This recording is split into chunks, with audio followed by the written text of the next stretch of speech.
Hi guys, welcome to our channel mister సిసింద్రి.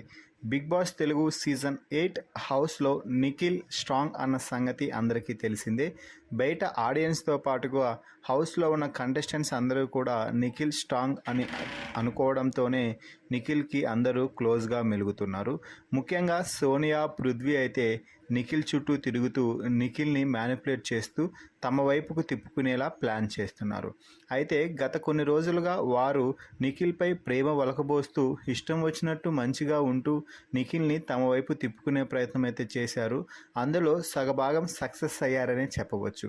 అయితే best chief అనిపించుకునే కార్యక్రమంలో నిఖిల్ మాత్రం తనకి ఇష్టం వచ్చిన డిసిషన్స్ తీసుకుంటూ అడుగులు ముందుకు వేస్తున్నాడు. ఆ డిసిషన్స్లో కొన్ని సోనియా, పృథ్వీలకి నచ్చడం లేదు. ముఖ్యంగా గత వారం రెడ్ ఎగ్ను సోనియాకైతే ఇచ్చాడు.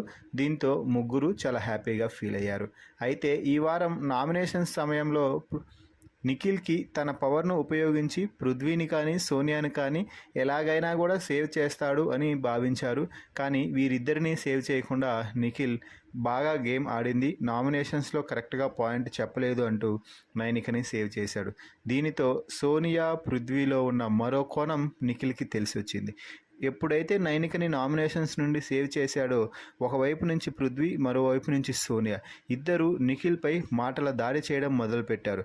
పచ్చకామెర్ల వాడికి లోకమంతా పచ్చగా కనిపిస్తుంది అన్నట్టుగా నిఖిల్ మానవతా దృక్పథంతో గేమ్ ఎవరు బాగా ఆడారు, ఎవరు సేవ్ అయితే బాగుంటుంది, ఆడియన్స్లో నెగిటివ్గా కాకుండా ఒక నిర్ణయం తీసుకుంటే తమకి ఫేవర్గా తీసుకోలేదంటూ ఇద్దరు నిఖిల్పై మాటల దాడి చేస్తున్నారు. ముఖ్యంగా పృథ్వీ అయితే నేను నీ క్లాన్లోకి వచ్చి తప్పు చేశానురా, నీ క్లాన్లోకి అసలు రాకుండా ఉండాల్సింది అంటూ నిఖిల్తో చెప్తుంటే సోనియా మాత్రం నన్ను ఎందుకు సేవ్ చేయలేదు, రెడ్ ఎగ్గిస్తే ఇప్పుడు సేవ్ చేస్తే నిన్నేమైనా అంటారా, బిగ్ బాస్ ఏమైనా కొడతాడా అంటూ నిఖిల్పై ఫైర్ అయ్యారు.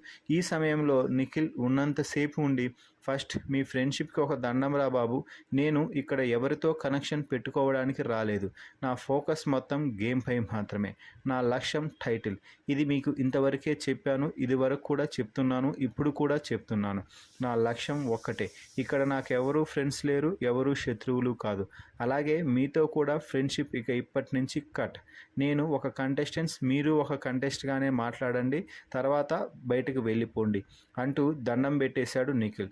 దీంతో పృథ్వీ, సోనియా షాక్ అయ్యారనే చెప్పవచ్చు. గత కొన్ని రోజులుగా తమ మాట వింటున్నాడు కాబట్టి నిఖిల్ని ఎలాగైనా లొంగ తీసుకొని తమ చెప్పు చేతుల్లో పెట్టుకోవాలని పృథ్వీ, సోనియా భావించారు. కానీ వారి ప్లాన్స్ నిఖిల్ ఎదురుదెబ్బ కొట్టడంతో ఇద్దరు షాక్ అయ్యారని చెప్పవచ్చు. మొత్తంగా సోనియా, పృథ్వీ ఫ్రెండ్షిప్లకి గుడ్ బై చెప్పేసిన నిఖిల్పై మీ అభిప్రాయాన్ని కామెంట్స్ రూపంలో తెలపండి. అలాగే నిఖిల్ తీసుకున్న ఈ నిర్ణయం మంచిదేనా తప్ప అని మీకు అనిపిస్తుంటే వారి ఫ్రెండ్షిప్ గురించి కామెంట్స్లో తెలియచేయండి. అలాగే మన ఛానల్ను సబ్స్క్రైబ్ చేయండి.